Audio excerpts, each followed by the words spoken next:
Hi, I'm Ready Set Girl, your favorite cricketer's favorite YouTuber, and welcome back to the Ready Set Girl show.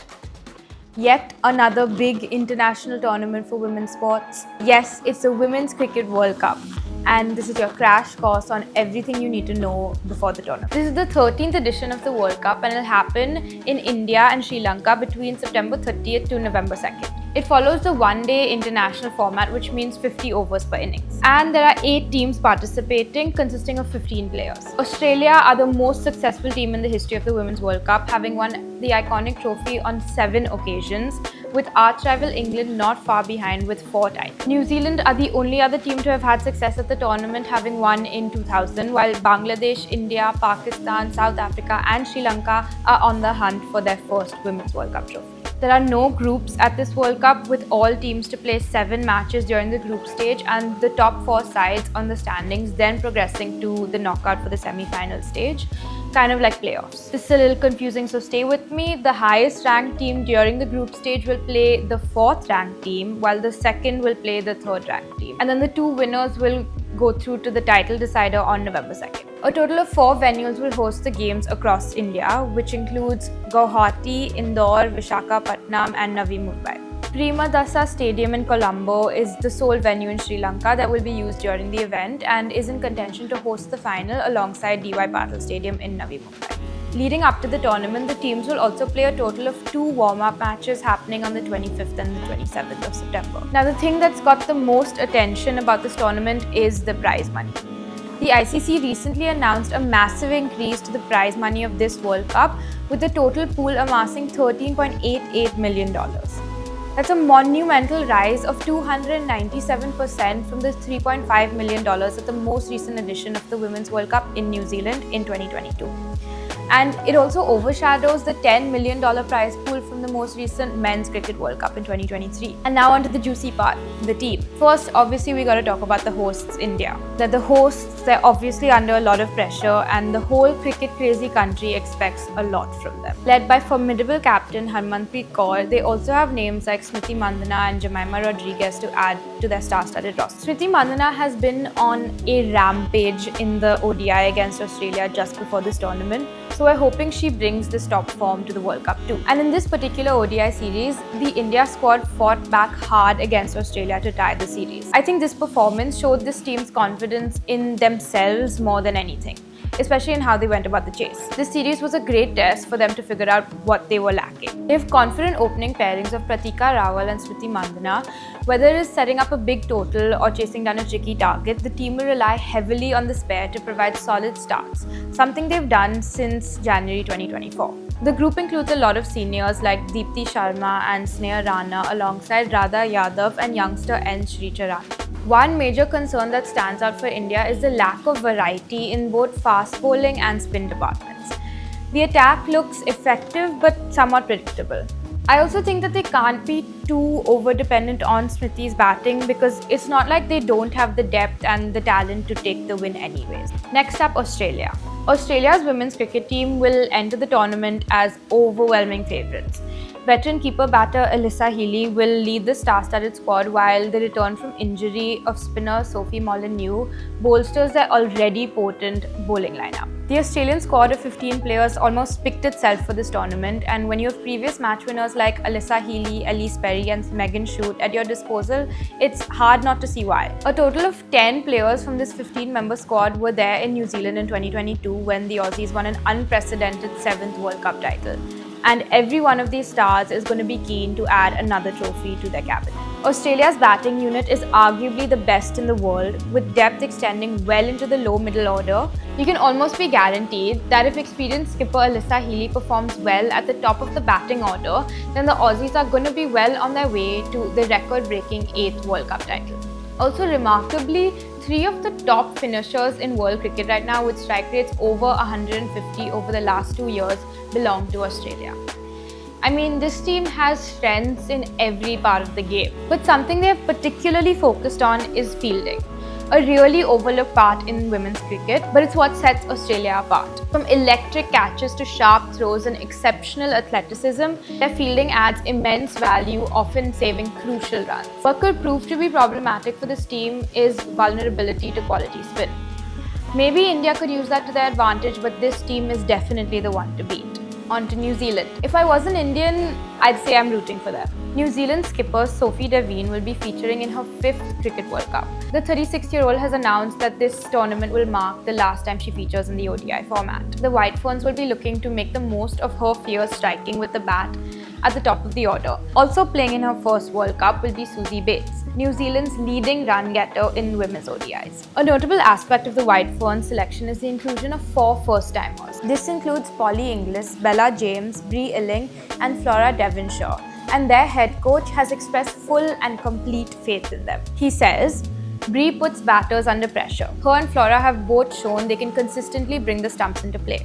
Bella's versatile and Polly gives us another option with the gloves within the squad. This team has a lot of all-rounders and they will use that to their advantage. They've got my personal favourite Mealy Kerr, who plays for Mumbai Indians, who will bat over after over and then lead the charge with her legs. I mean, what is in their water on that side of the world? Between New Zealand and Australia, I can't find a flaw in these teams. Let's talk about England. They are the OGs.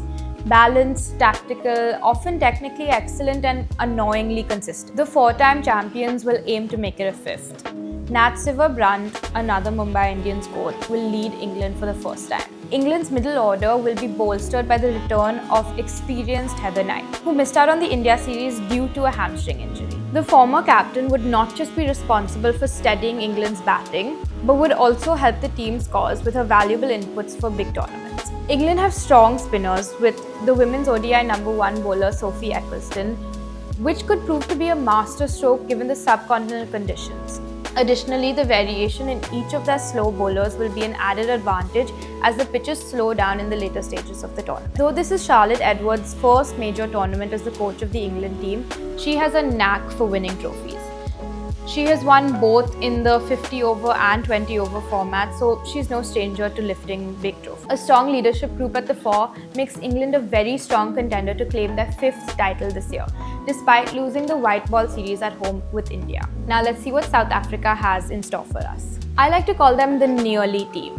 Almost there, kind of like Arsenal men. South Africa has been a consistent performer in ICC events, reaching successive semi-finals in the last few editions. Led by Laura Woolward and Tasman Brits, the most prolific opening pairing in the ODI since the last World Cup, with over 1,500 runs in just 26 matches.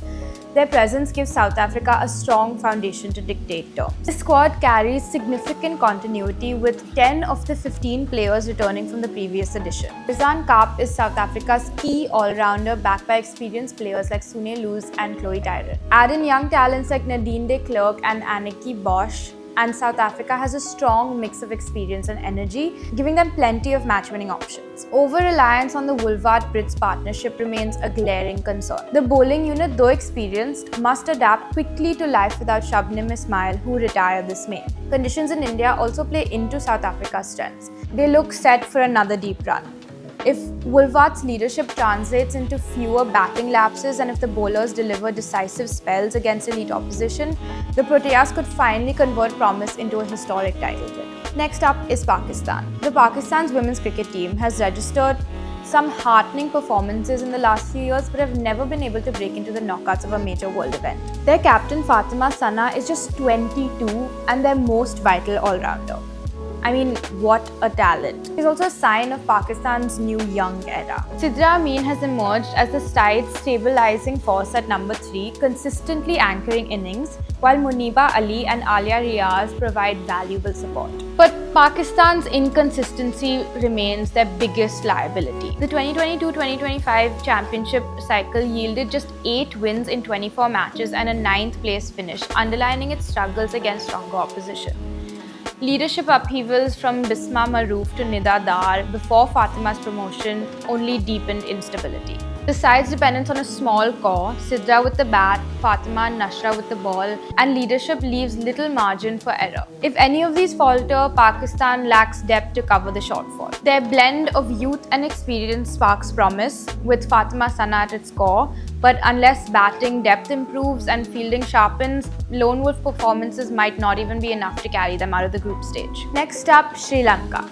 They missed out on the 2022 edition of this tournament, so they're here for a fresh start as co-hosts. Sri Lanka's good luck charm all-rounder Chamari Athapattu will captain her side for the first time in an ODI World Cup, and the island nation's chances will heavily depend on her form and leadership. Also at 35 years old, this might be her final shot at World Cup glory, and that will heavily fuel her performance. Sri Lanka head into the World Cup with an experienced core, with experience of having played across conditions, and which will form an informed leadership group to back Athapattu. While they have many veterans like Inoka Ranvira, whose experience and slow left-arm spin will come in handy, there are also a fair few newcomers in the squad, including Kavisha Dilhari, seen as Sri Lanka's future star. Subcontinental pitches have historically favoured spinners, and Sri Lanka have the department well covered with these players at its core. And lastly, Bangladesh.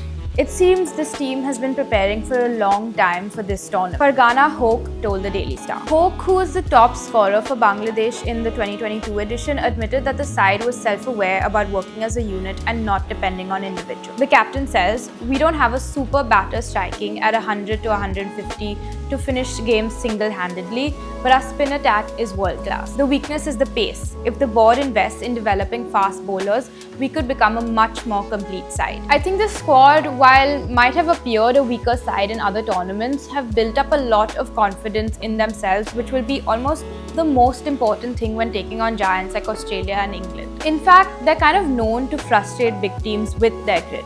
I see Bangladesh as a team to do maybe better in this tournament than they have in previous ones, but they're not favourites to win like, say, Australia.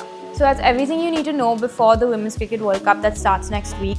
I obviously want India to win, but I have a feeling Australia might make it an 8th. Let me know who you're rooting for. Like, comment and subscribe, and